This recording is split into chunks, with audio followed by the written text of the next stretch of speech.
Alright, hello everyone, welcome back to another video. Whether you're trying to figure out where to study, how to manage your time, or like what is dorm life kind of like, I've got you covered. Today we're going to be answering the most commonly asked questions. So just a little bit about me before we get started. My name is Aaliyah. I'm a senior majoring in marketing here at the university. I currently work as a resident advisor for one of the dorms. I also work as a front desk clerk for one of the dorms as well. I also have been in multiple RSOs such as the Collective Magazine, American Marketing Association, UIUC Books of Prisoners, the Black Business Network, and many more. Also, I am a first generation student and transfer student, so I've only been here for about almost 2 years now, but I still have a lot of information and a lot of good stuff for y'all. So yeah, let's get into it. Chapter 1 is going to be what are the best study spots on campus.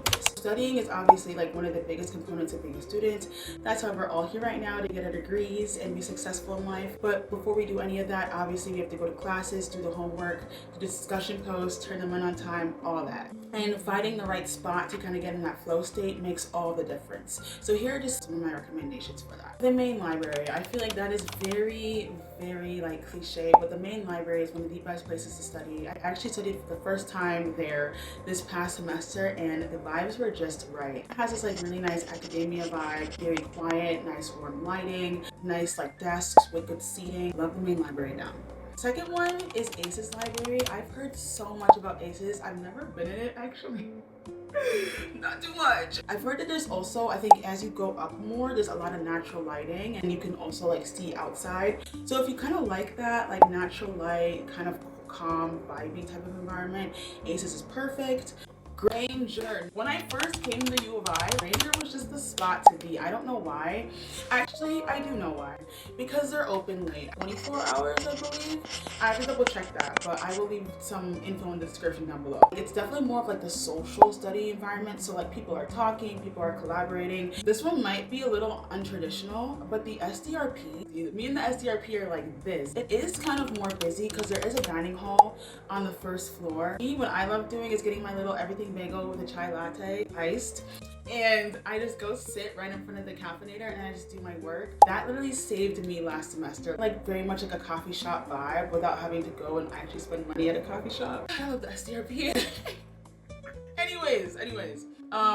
And then my last recommendation would be like local cafes such as Espresso Royale, Cafe Bene, and Cafe Paradiso. Out of all of those three, Cafe Paradiso is like the #1 fave. So if you're looking for places to kind of go like that are not like library or like university owned, like I definitely would recommend those. So chapter 2, we will now be talking about building community and making friends.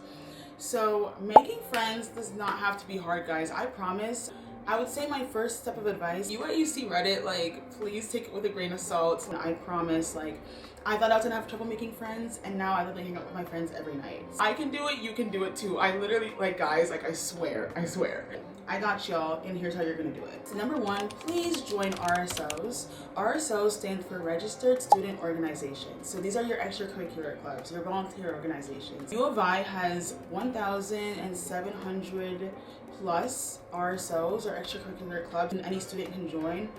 Please join one, at least one. Go to different info nights and like meet people, get the vibe. And if you don't like the vibe, move on to another RSO. It's okay. You're not bound for life to this RSO. Like you can kind of hop around, see what you like. So yeah, but join at least one, please. And I rest my case now because I've gone on for too long about RSO, so please. #2, attend dorm events. Guys, okay, again, as an RA, my other RA staff and hall council, we come up with these really cool events and like nobody shows up. Guys, like these events are literally so fun. Your RAs try really hard to make like events fun, engaging, kind of like fostering community in a way, because we understand what it's like. We've been in your shoes, like we know it's hard. Like you're not gonna be meeting people scrolling on TikTok in your dorm, okay? So go to these events, go meet people, put yourself out there. Like I know it's very scary, but like it's literally right downstairs. All you need to do is just walk a couple floors or just literally leave, open your door and walk down the hallway. And there's an event going on with free food. Go to the dorm events. They're very fun. But I may be biased though. Anyways, Get involved in cultural houses or interest groups. I feel like this is a really great way to find a community. Obviously, this may not apply for everyone, but U of I has a great cultural house community. There's BNAC, there's La Casa, there's the Native American House, the Asian American House, also the Salam Mina Center in Urbana as well. And I think we also have a Women's Resource Center as well on campus, but that's on Green Street. Please go check those out. Lots of cool events year-round, networking and socials that go on throughout the year. If you can't make it over to the houses, that's okay, because there's a bunch of like cultural RSOs that you can definitely join at any point in your time here. And then for the second part of that tip, interest groups. There's a lot of like humanitarian and volunteer groups on campus as well. There's a lot of RSOs based on hobbies. So if you're like, there's a cheese club and there's like a squirrel watching club. There's something for everyone here. Please go out and find your people. I feel like joining an RSO based on something that you're passionate about and something that like maybe is a hobby for you, I think that's like the best way to go. So yeah. Number 3, time management and balancing life. We're all here to study, to be academic weapons, and to graduate at some point.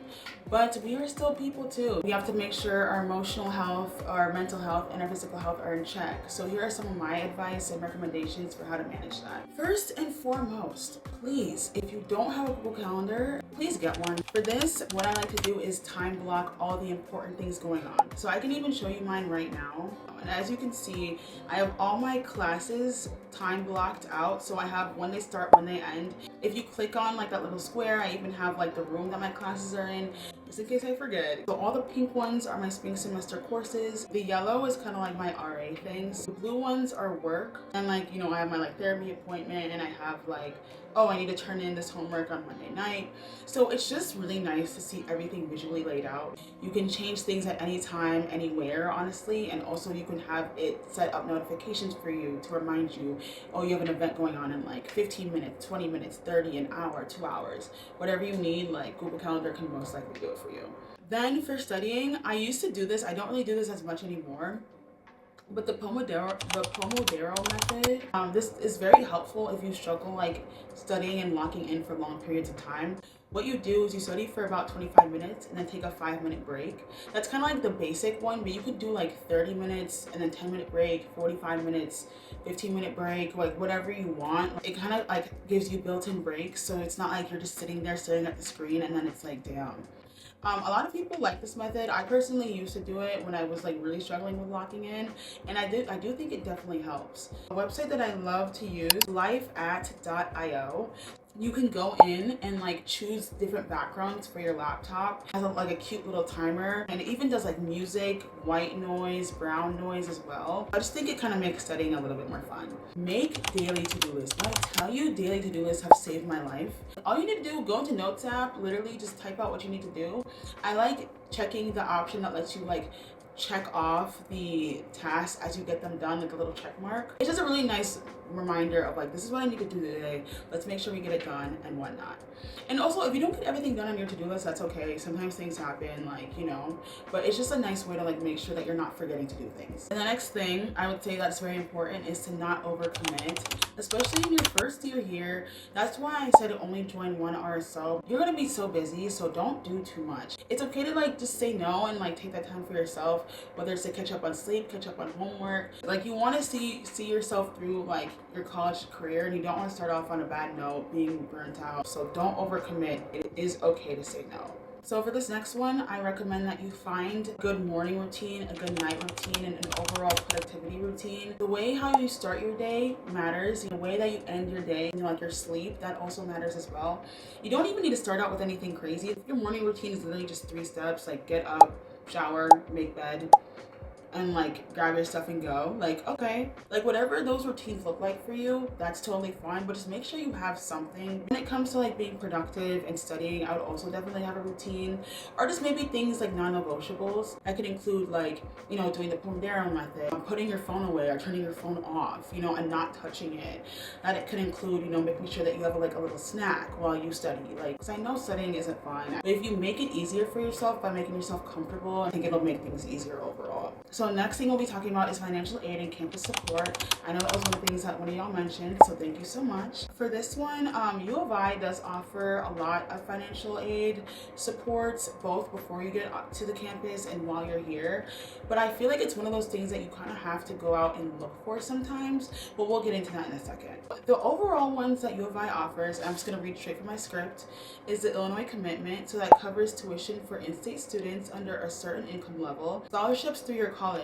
Always check for departmental funding. This is real. I'm in Geese, and I know Geese does emergency grants, we'll talk about later. I won a scholarship through Geese Global for my study abroad trip because they offered it, and I was like looking on the site for their scholarships, and I was like, this is perfect, like I'll apply for it, and I actually got it. Always check like different offices within your college. You never know who's like offering scholarships, whether it's like an alumni or like a group or like an office on campus that's just offering scholarships for your specific major. So always check. If you're not sure where to start your scholarship search, I definitely would look on Google, like look up U of I scholarships for blank major or U of I scholarships College of Engineering or College of Business. If that's not really helpful, I would probably go to your advisor and ask them that like you need help looking for scholarships. What am I eligible for? What can I do? And they'll definitely help you out. Emergency grants. A lot of colleges, I don't know if all of them do this. So if you just need money quickly for whatever type of emergency that's coming up, you just apply. I don't know what the application process is like because I personally haven't done it. You simply just apply and then you just write your reasoning for why you need the money,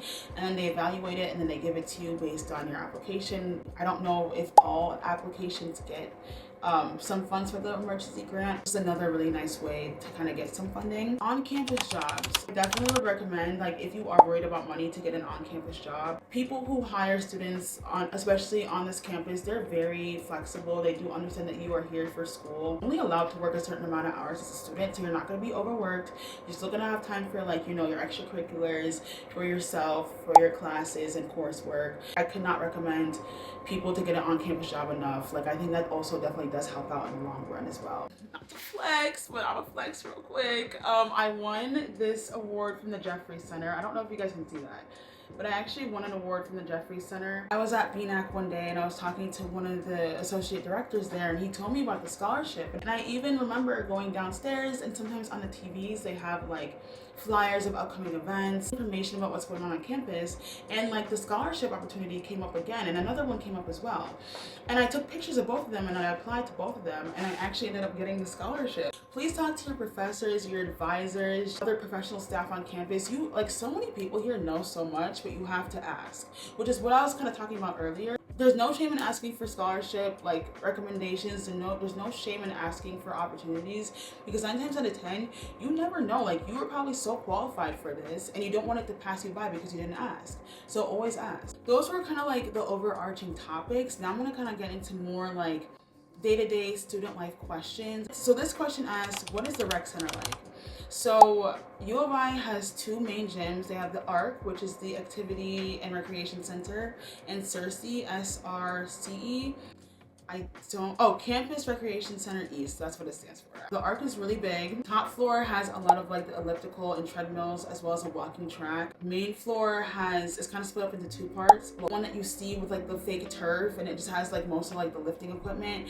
And then downstairs, I love downstairs. It has like, it's kind of like, looks like a studio a little bit, but it has mirrors along the sides, some treadmills, a lot of more weightlifting equipment, a lot more benches. I love being there because it's just a little bit more chill and like kind of more private. So I like it. It has a pool, and it also has a climbing wall and just more facilities. This one is, I think, the main one just because it's so big. It can get very busy, 5 to 8 p.m. especially. Those are the worst times to go. So if you're using a machine, obviously take your rest breaks in between sets when appropriate, but please be mindful. I've seen some people like act like they're at home and that this is their own machine, and I'm like, you cannot be doing that. So SRCE is smaller, but it's less crowded. I don't know if they have everything that the ARC has, but I doubt it. So overall, both are very clean, both are well maintained. At the ARC, they also offer like sometimes cooking classes. They offer like group Zumba and group yoga sometimes as well. So they have a lot of like great like opportunities for like group exercises as well as like single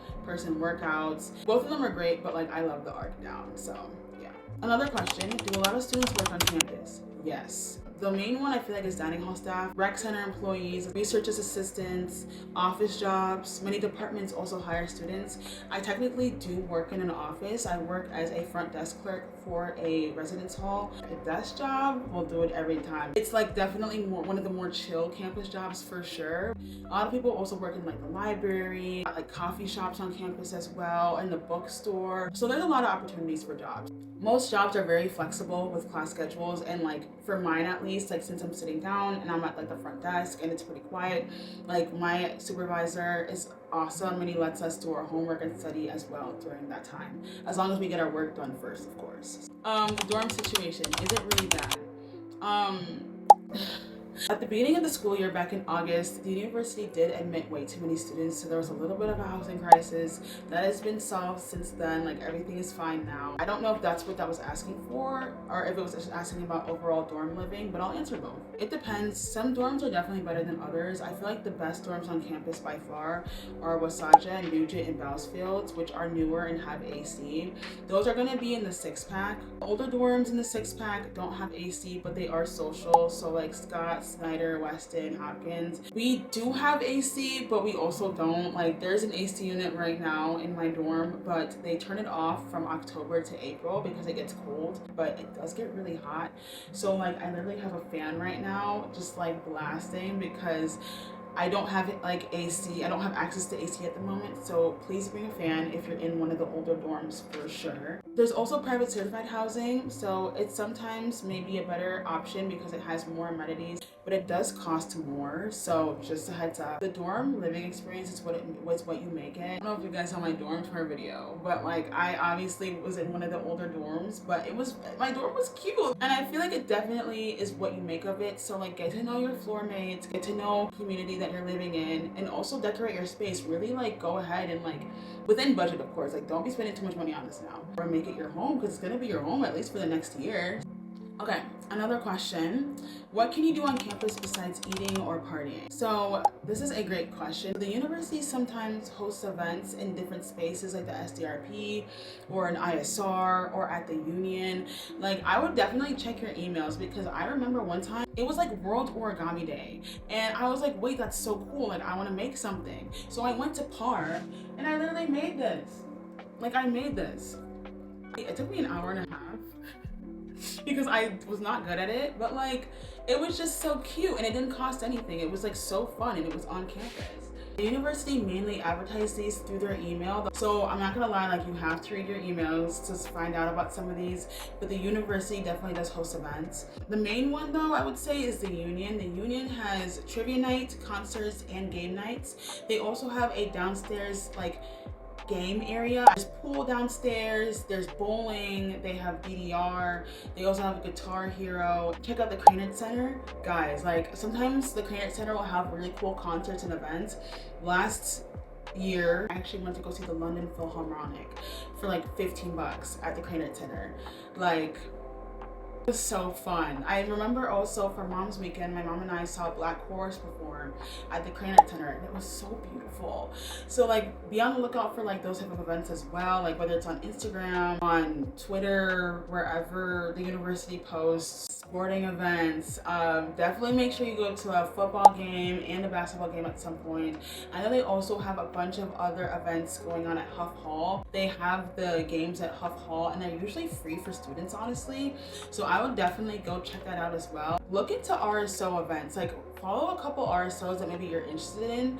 A lot of them hold like socials, game nights, trivia nights, movie nights, but like you don't need to be a member to go. Like they want people to come, and usually they have a lot of free food there as well. If your friends in an RSO and they're like, oh, come to our like game night, like go. Like literally go, because you never know who you'll meet, and you'll also be able to have a fun time. It says, how hard is it to declare a major if you're undeclared? Honestly, it depends on what college you're in. Like, I can't really talk on engineering, but I don't really think that's going to be the easiest one to declare. It's not impossible, but I don't know if it's going to be the easiest one. Look into like the certain course progressions for certain majors that you're interested in, because some of them you really have to take like some specific courses, and you don't want to have to stay an extra semester just because you missed out on that, just because you didn't research beforehand. As it says here that LAS, the Liberal Arts and Sciences College, is usually a little bit more flexible, but obviously again that still depends. Meeting with an advisor, doing your research to see like when you need to take what and how much time you'll have will save you a lot of like disappointment and money and time. Meet with your advisor as often as you want. They're here to help you.